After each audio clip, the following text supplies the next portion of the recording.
So it's currently the middle of March and we're starting to get into our tomato season. Most of our seedlings that we have in here now were seeded either the end of January to the beginning of February. We're doing those in 50 cell trays, and that just gives us a little more time because the tomatoes tend to come up very quickly.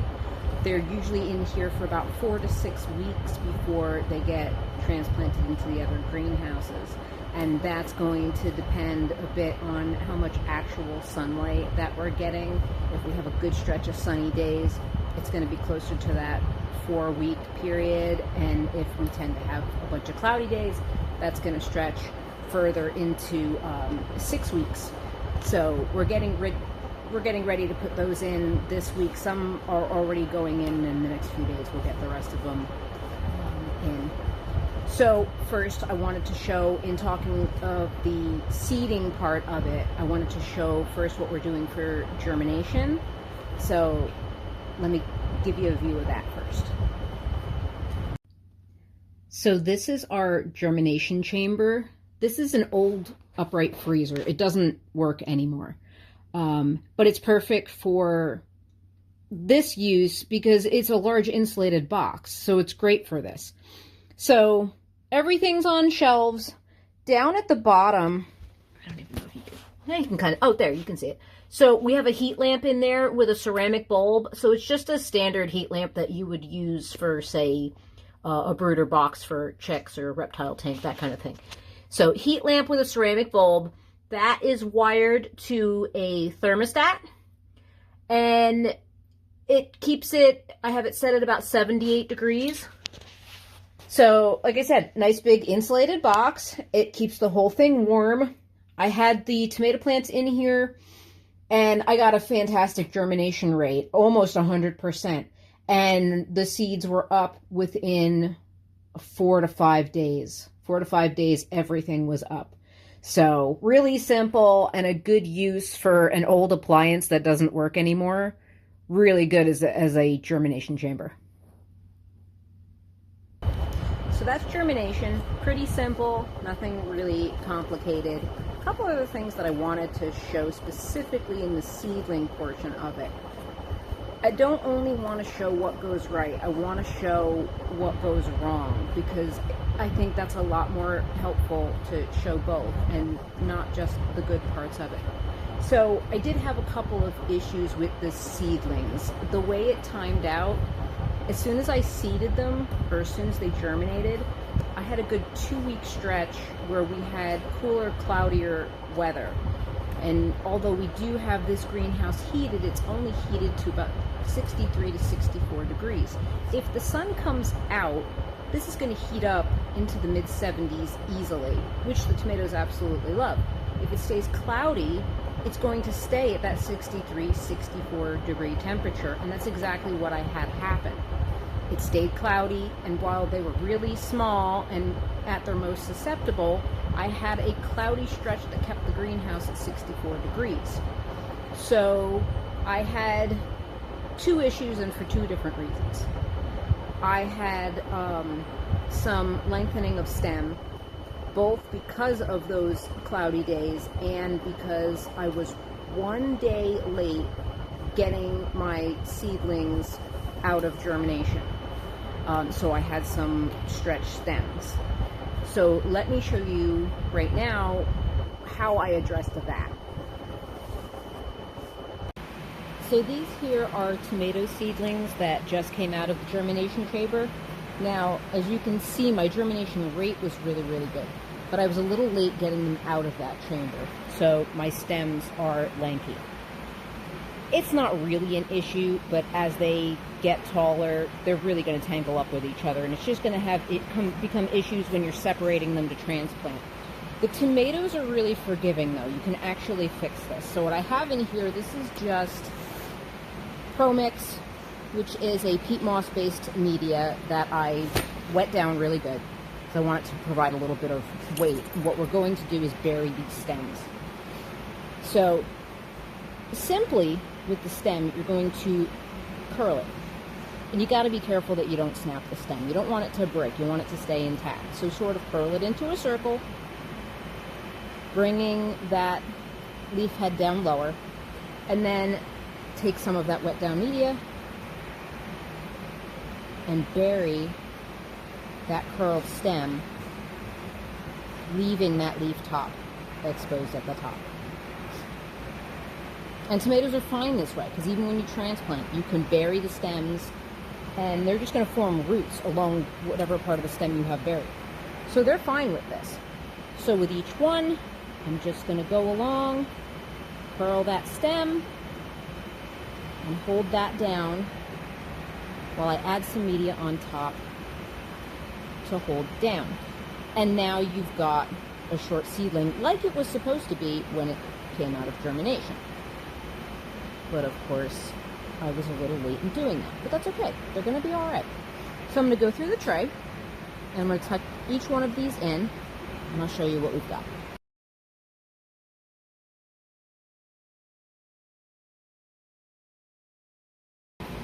So this is a tray that I already completed. As you can see, all of those long stems have been tucked in. We've got the seed heads at the top. They are looking a little pale, but again, they just came out of germination, so they haven't been getting the sunlight just yet. That'll green up really soon, but they're all tucked in. Nice short stems now that are not going to get tangled with each other as they grow, and they will do just fine with this. So a second issue that I saw, and it was because of those cloudy days and those cooler temperatures, was dampening. And that you will see on the stems, just kind of in the middle or towards the bottom of the stem, it becomes narrow and white, and that's dampening. And that again it's the plant is struggling. It's showing that it's suffering a little bit, and it's giving it a fungal infection. So in that, a whole nother issue, but treated in much the same way as you saw what I did with the stretched stems, where I was able to tuck them in and bury them and almost kind of give them a restart and let them regrow.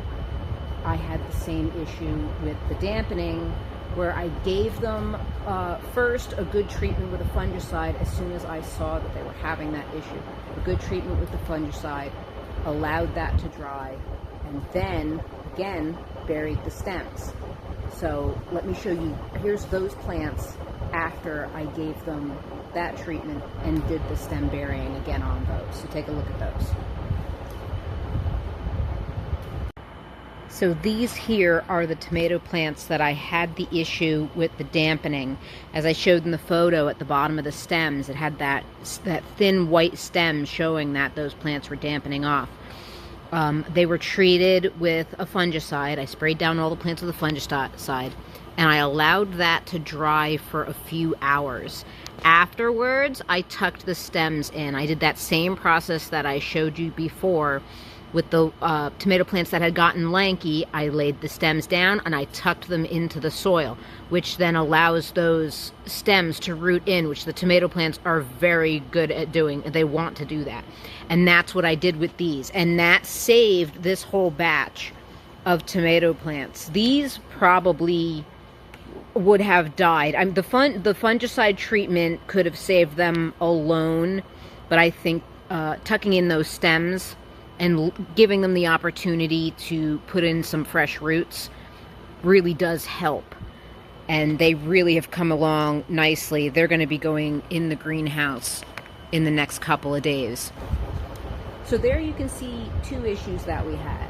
Two issues that had a very similar treatment, where we could bury those stems, give them a restart, let those stems root in again to the media, and start all over again. After that, we did get some more sunny days, so they weren't suffering like they had in the beginning, and they had some really, really good growth. And you can see those seedlings, which are absolutely huge at this point, have to get into the greenhouse, how well they turned.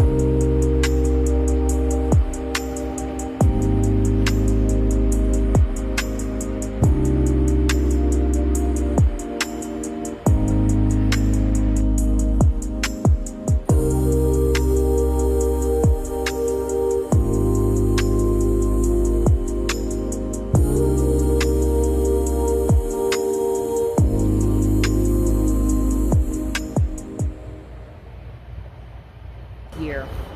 Here's a list of the cherry tomatoes that we're doing, and when it comes to cherry tomatoes, we're going for a variety of color.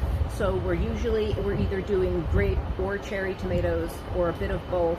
We're looking for a nice red, we're looking for a purple, and then a yellow or an orange, so that we can have a really nice mix that looks really pretty on the tables at market. For the larger tomatoes, kind of the same. And here's a list of those varieties that we're growing this year. And it's the same. We want a nice variety of color on the table. We are doing a beefsteak tomato, so for people that they want just what they're used to seeing, they don't want to try, say, an heirloom or a different colored tomato. We have the beefsteak tomatoes. And then we're doing an assortment of hybrid heirlooms. So and again, going for the color, we'll have a red, a purple, a yellow, something that gives some really nice color on the table.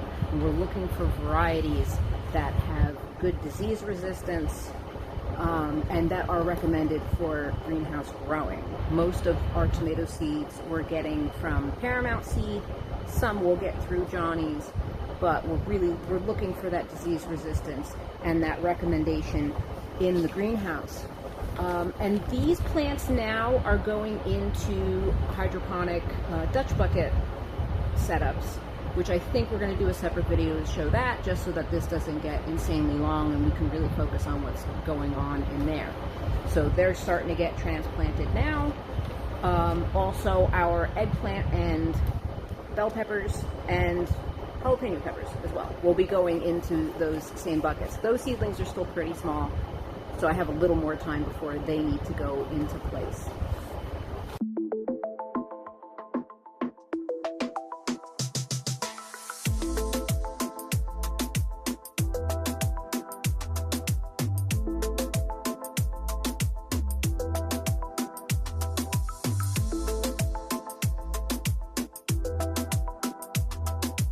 So that pretty much covers all of that as far as seeding the tomatoes.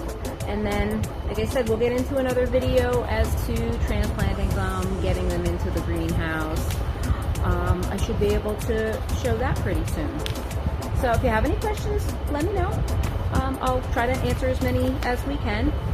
And thanks for watching. We'll see you guys in the next video.